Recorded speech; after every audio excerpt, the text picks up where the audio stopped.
ஒரு நாளைக்கு 4 நிமிஷத்திலிருந்து 12 நிமிஷம் வரைக்கும் தலையில் இருக்கக்கூடிய பகுதியை கொஞ்சம் அப்படியே நம்ம நீக்கிட்டு அதோட இந்த இது இருக்கு இல்லையா, ஸ்கேல்ப் இருக்கு இல்லையா, டைரக்டா அதில் வந்து அழுத்தம் கொடுத்துக்க வேண்டியது. இந்த இந்த மாதிரி எவ்வளவுக்கு எவ்வளவு எமோஷனல் ஃப்ரீடம் டெக்னிக் இஎஃப்டின்னு ஒரு விஷயம் இருக்கு. நம்ம உடம்புல ஒரு சில பகுதிகளை தட்டி தட்டி சரி செய்து கொள்வது ஹீலிங் மெத்தட். அந்த மாதிரியான ஒரு ஹீலிங் மெத்தடும் இதில் சார்ந்த ஒரு விஷயம் தான். இந்த ஒரு ஹீலிங் மெத்தட்ஸுமே நான் நம்மளுடைய அன்பர்களுக்கு நிறைய தடவை சொல்லியிருக்கேன். ஸோ இந்த மாதிரி ஒவ்வொரு இடத்தையுமே வந்து இப்படி ஸ்கேல்பில் வந்து இப்படி பண்ணுறது, இதில் இந்த மாதிரியான ஒரு மோஷனில் சர்க்குலர் மோஷன் அப்படின்ற மாதிரியான சர்க்குலராக இப்படி பண்ணுறது, நமக்கு எப்படி ஒரே சேம் டைப்பாக இல்லாமல் சர்க்குலர் டைப்பாக பண்ணுறது, இப்படி காம்பிங் பண்ணுற மாதிரியான ஒரு விஷயமாக பண்ணுறது, இது மாதிரி எல்லாம் ஒவ்வொன்று ஓவரால் ஏரியாஸில். ஸோ டோட்டலாக நம்ம வந்து இந்த 4 மினிட்ஸுங்கிறது மினிமம், நம்ம ஒரு 10 to 15 மினிட்ஸ் வரைக்கும் பண்ணோன்னா டெய்லியே நம்ம அது பண்ணும்பொழுது நமக்கு நல்ல ஒரு இருக்கும்.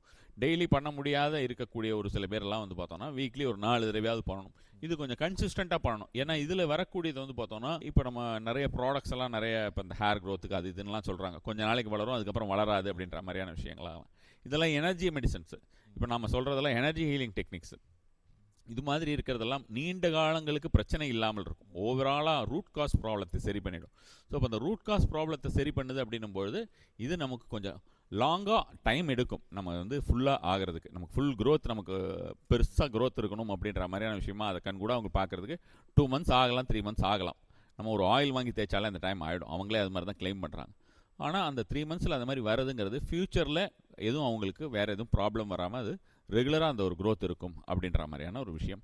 இது வந்து ஹேர் க்ரோத்துக்கு வந்து ரொம்ப ரொம்ப அற்புதமாக பலனளிக்கக்கூடியதாக இருக்கும்.